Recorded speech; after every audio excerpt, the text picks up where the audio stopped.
Right now on Current News, a CDC panel votes on the fate of the Johnson & Johnson vaccine. Meanwhile, New York City is allowing all residents to walk in for shots.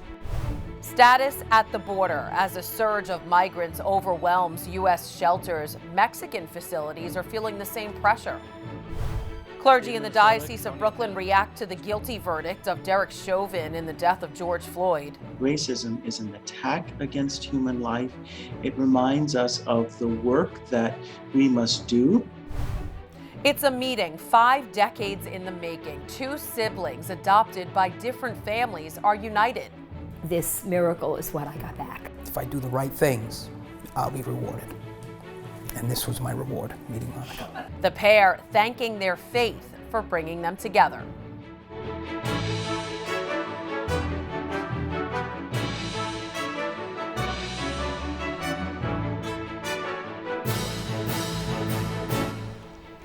Hello, I'm Christine Persichetti. Vaccine advisors for the Centers for Disease Control and Prevention are deciding the future of the troubled Johnson & Johnson COVID-19 shot. The vaccine's rollout was put on pause after a small number of people experienced rare blood clots. Isabel Rosales has a closer look.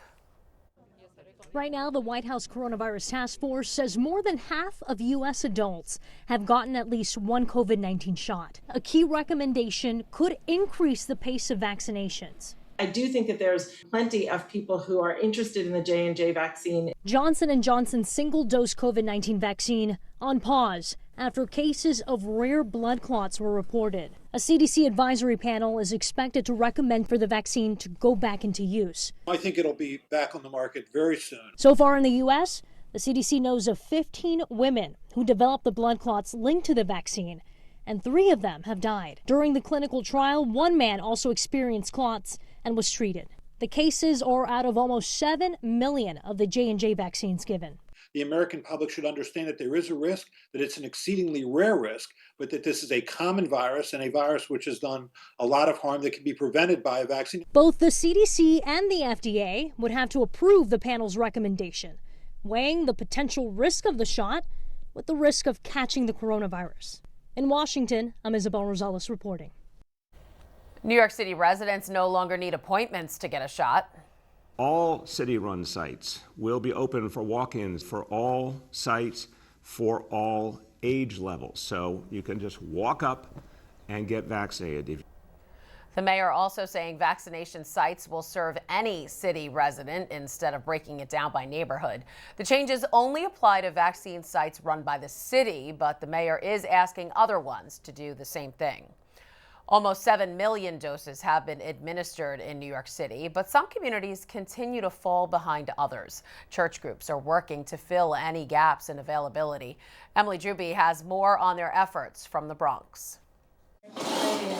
A big moment for Vanessa Santiago. She's being vaccinated. I was here last month and now I'm back for my second dose. It's a godsend. The nonprofit school employee had a hard time finding a slot in her neighborhood. Everyone's trying to get their vaccine. And so, doing a wait list or even going online to the DOH or the CDC website, it just every time I kept going in, there was no appointments available. Her shot coming from a Catholic Charities of New York vaccine distribution event held at the community center of an affordable housing development in the Bronx, providing access to people like longtime resident Salvador Carrasco. Very helpful. This way I don't have to go out, just bring it to my door. About half of adults in New York City have yet to receive their first COVID shot. Right now, there's a lot of available appointments, but people are facing other kinds of roadblocks. The reality is that you want to go where people are at. There are still barriers to people getting appointments and also getting to the locations. Richard Espinel of Catholic Charities New York added that, for example, getting to Yankee Stadium, a large vac site in the Bronx, can be almost impossible from certain areas. There's also tech barriers to consider. There's a city platform, there's a state platform. Getting to those different sites and navigating all that could be very confusing for a lot of folks, particularly if language is an issue, if using the technology is an issue, things like CAPTCHAs and all those kinds of safeguards. for some folks are just barriers that we want to try to eliminate. Events like this helping to eliminate those barriers. 160 people got their second vaccination today. Catholic Charities of New York plans to continue to hold similar events in the future as long as there is a need. In the Bronx, Emily Druby, Currents News. Pope Francis doing his part to help with the vaccine effort by turning the Vatican into a vaccination site for the homeless. On the Feast of St. George, his birth name day, around 600 poor and homeless returned to Paul VI Hall for their second dose of the Pfizer vaccine. The Holy Father even paid the group a surprise visit, greeting people as he walked along and even offering them a bit of chocolate Easter egg. As the vaccines bring us one step closer to normalcy, Pope Francis is asking for divine intervention. The Holy Father is starting a worldwide prayer marathon for an end to the pandemic next month. 30 Marian shrines from across the globe will participate. The Vatican will broadcast the recitation of the Rosary every day, with the Pope leading the first prayer May 1st and ending the Rosary on the 31st. During the pandemic, many people opted to work from home, especially those over a certain age, because of the increased risk. But a 91-year-old nun in Westchester was not one of those people. She showed up every day, ready to inspire. Currents News' Emily Druby traveled to Elmsford to share her story. Good morning, everybody. Good morning, sister. Almost 10,000 good mornings for Sister Mary Stephen Healy at this Elmsford, New York school. 55 years as the principal of Our Lady of Mount Carmel, nothing can stop her from being there for her students, not even a pandemic. Throughout the school year, with the threat of COVID looming, the 91-year-old still walked these halls daily because it's the place she knew she needed to be. Well, I guess I have a lot of those moments when I really believe that, I'm in the right place at the right time. It was a nerve-wracking sight for the students that love her. I was kind of worried for her, to be honest. I didn't want anything bad to happen. But it doesn't come as a surprise to those who know her, like Superintendent of Schools Michael Deegan. A compassionate, devoted woman who frankly puts the needs of the children before the needs of anyone else, including herself. Compassion. It's a word Sister Mary knows well. She spent 74 years with the Congregation of the Religious of the Divine Compassion. No matter who you are, she just accepts you for who you are. When I met her, I realized I was meeting somebody special. She's like one of my best friends. She's just so loving and kind, and she has helped me throughout so many rough obstacles in my life. Sister Mary doesn't realize how inspirational she is. Humble and self-effacing, she never talks about herself or her accomplishments. Instead, she praises her teachers and muses over how to help her students deal with the pandemic. So many people tell you, oh, children are so resilient. Yes, they're resilient, but I can tell you from the lowest grade up, these children are very much affected by what has happened. But her presence and strength through the storm has created a stability for these kids. One students tell me they hope to keep for a long time. How long are you going to stay here? Only God knows that. I can't predict that, but I think I'll know. And I think he'll help me. In Elmsford, New York, Emily Druby, Currents News. Good for her. Derek Chauvin waits in a Minnesota prison for his sentence after a jury found the former police officer guilty on all counts for killing George Floyd. We, the jury, in the above entitled matter as to count 1, unintentional second-degree murder while committing a felony, find the defendant guilty. This verdict agreed to this 20th day of April 2021 at 1:44 p.m. Video of Chauvin pinning Floyd to the ground spurred months of protests across the country and reanimated the movement against police brutality and calls for reform. Floyd was initially put under arrest over a counterfeit $20 bill. Chauvin will be sentenced in the second week of June. Second-degree murder carries a maximum sentence of 40 years, third-degree murder 25 years, and second-degree manslaughter has a maximum of 10 years. A federal investigation is ongoing. Clergy in the Diocese of Brooklyn voicing their opinions on the case, expressing relief, but saying the work for justice is far from over. Emily Druby spoke with them and has their message from Canarsie. From Minneapolis to New York, reaction to the guilty verdict of Derek Chauvin in the murder of George Floyd. In the Diocese of Brooklyn, there's an overwhelming sense of justice being served. I prayed, and I think God's justice was really at work and what we saw. I am so elated about the verdict. I think justice is served. We spoke with both Paula Tiana St. Hilaire and Father Alonzo Cox at St. Martin de Porres Parish, a conversation filled with hope and a very difficult truth. I am so happy about this verdict, but that doesn't bring George Floyd back to us. Father Alonzo Cox is the coordinator for the Vicariate for Black Catholic Concerns. He calls the verdict a first step in being able to live in peace and harmony, also in rebuilding trust. You know, we're called to trust our law enforcement officials, and you know, we lost that trust a year ago when George Floyd was murdered, but now I think that trust can be restored. Father Cox adds there's still work to be done. A statement reiterated by Bishop Shelton Fabre. He's the chairman of the U.S. Conference of Catholic Bishops Ad Hoc Committee Against Racism. Human life is precious, that racism is an attack against human life. It reminds us of the work that we must do and continue to do as disciples of Jesus Christ. Protecting human life by fighting racism. It's something Father Daniel Kingsley spoke about with us too. He's the administrator of St. Clair Parish, where last June, a rally against the sin of racism was held after the video of Floyd's death was released. It's a pro-life issue. That God, as we read in Genesis, breathed his life into our first parents and pronounced them good. My black brother, my brown brother, my Asian sister are owed charity, they're owed respect, they're owed dignity, because it's not something that I've gifted to them, but it's been gifted by the Creator. If anyone's interested in getting involved in the fight here in the Diocese of Brooklyn, they can reach out to Father Cox. In Canarsie, Emily Druby, Currents News. There's a lot more news headed your way. The migrant surge isn't just pushing facilities in the U.S. to a breaking point. In Mexico, resources are stretched thin as thousands of children flood the country. And we have a reporter on the ground near the southern border. He has seen the issues firsthand and will have more for us after the break. And coming up Monday on Currents News, recreational marijuana is now legal in New York. This is not a good thing for our society in New York or anyplace else. What does the new law mean for young adults? There's still a large chance that you will develop addiction, and that chance is even larger if you start using substances at a younger age. A Currents News special, Going to Pot, Monday at 7.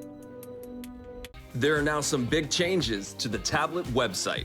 You can get personalized access to the Catholic news you value. Sign up for free at thetablet.org.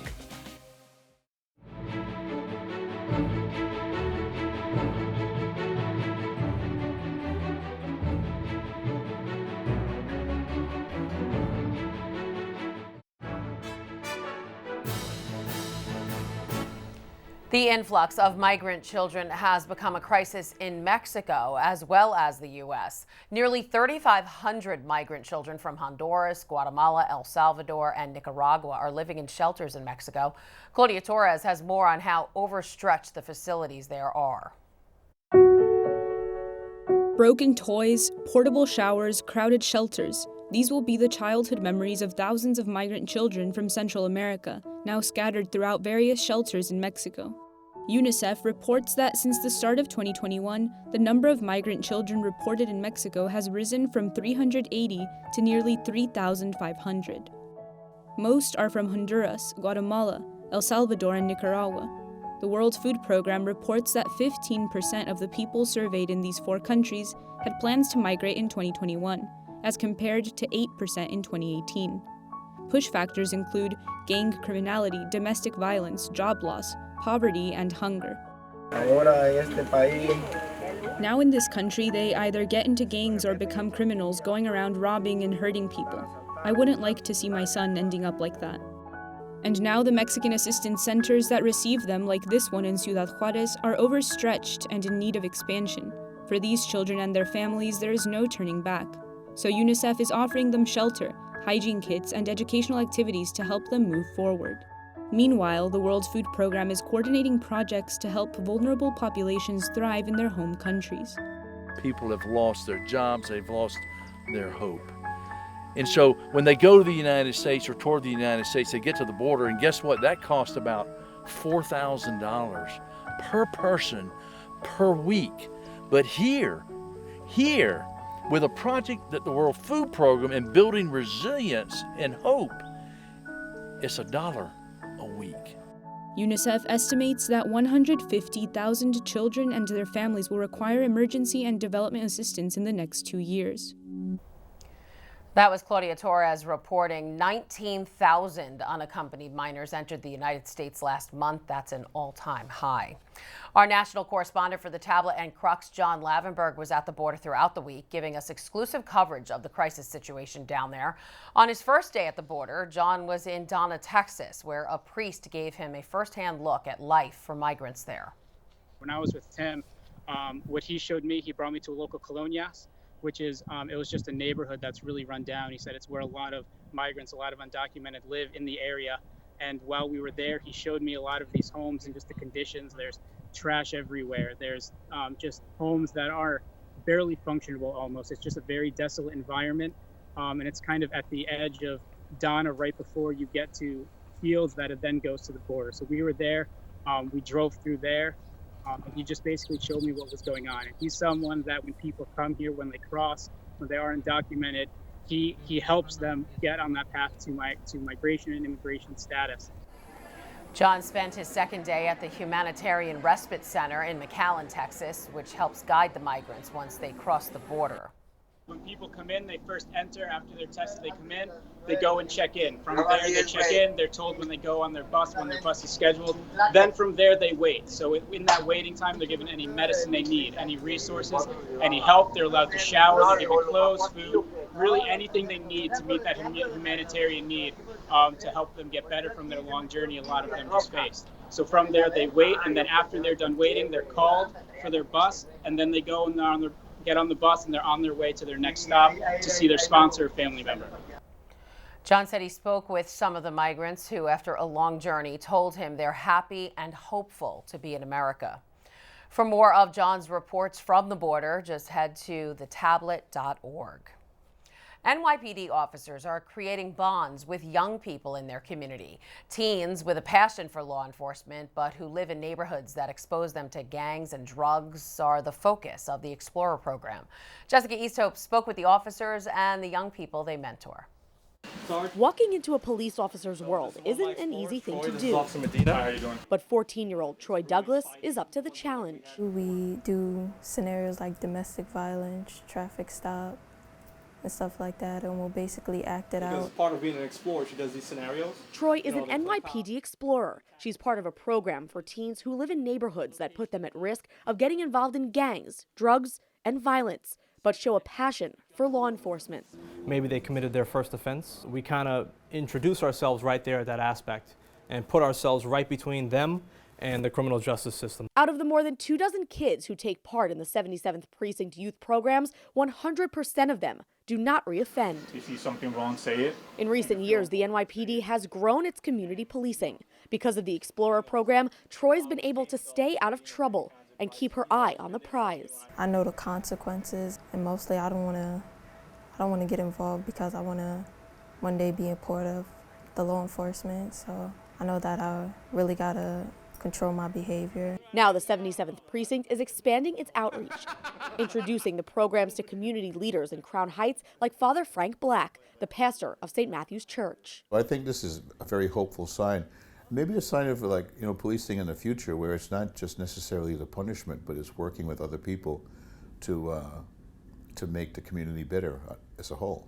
And for the neighborhood coordination officers, getting to follow up on the people they serve and protect is the most rewarding part.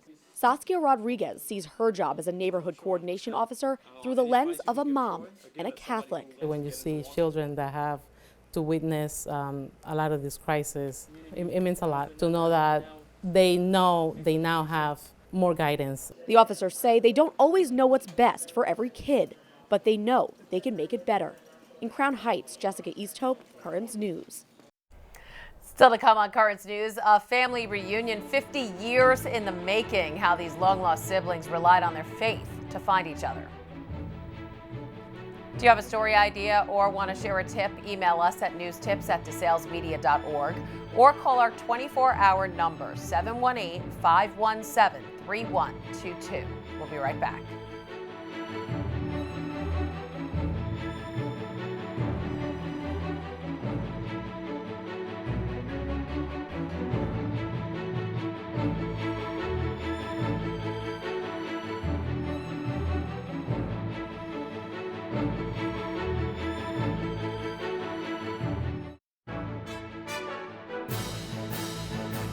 We never even met before, but it was like just instantly knowing. Long-lost siblings finally back together decades after they were adopted by different families. It sounds like something out of a movie. A brother and sister always wishing to find their biological family. Turns out God was leading them together just as the world as we knew it was falling apart. Jessica Easthope spoke with the pair who are now inseparable. 1.5 cups. Monica and John are baking. It's one of the many things they love to do together. But they don't have any family recipes. 1 3/4 cups of flour. They're creating their own traditions because finding family in each other took a lifetime. We only met 2 years ago. So you're talking about 58 years for me and 51 for him.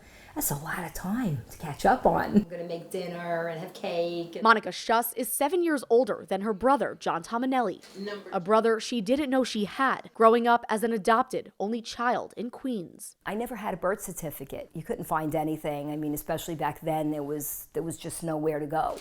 John grew up farther east on Long Island. He was also adopted into a family with older parents like Monica's. I grew up kind of shy with anxiety. My world was very small. I lived very cautiously because I was alone. They were both living with a void, a missing ingredient. When they got older, they registered with the New York State Adoption Registry, John in 1991 and Monica in 1998. But decades passed with no word. They both married and had children, but wondering if a sibling was out there never went away. Then in March of 2019, they got letters with each other's name and address. Monica rushed to find her long-lost brother on social media. I wrote, "Hi, John, did you get the letter?" They met and instantly felt complete. We just hugged and we didn't let go, and it was just like this warm feeling. We never even met before, but it was like just instantly knowing. All those years, Monica and John held tight to their faith, even when they felt they had nothing else. I truly believe that because I was a good person, this miracle is what I got back. I've asked God, put me where I should be. If I do the right things, I'll be rewarded. And this was my reward, meeting Monica. At the beginning of the pandemic, they knew they couldn't be apart. So John moved in with Monica and her children Come here, Kiki. And pets in Ozone Park. As their family blended, they knew what happened to them wasn't an accident. There were just too many signs. The first day we spoke was our mother's birthday. We have the same birthday. The same birthday. My daughter's the same birthday. I mean, our son has 1 day later. Our adoptive mothers both passed away during the same year. They prayed they'd find each other for so long. Now their wish is to help others like them. If you just keep the faith, don't give up, you will be blessed. And we want to help other people to have that blessing and have that feeling. Now there are no more questions. They have each other, and it's all the proof they need. In Ozone Park, Jessica Easthope, Currents News. So happy for them. And that is Currents News. I'm Christine Persichetti. Thank you for joining us because we are putting your faith in the news. Hope to see you again next time.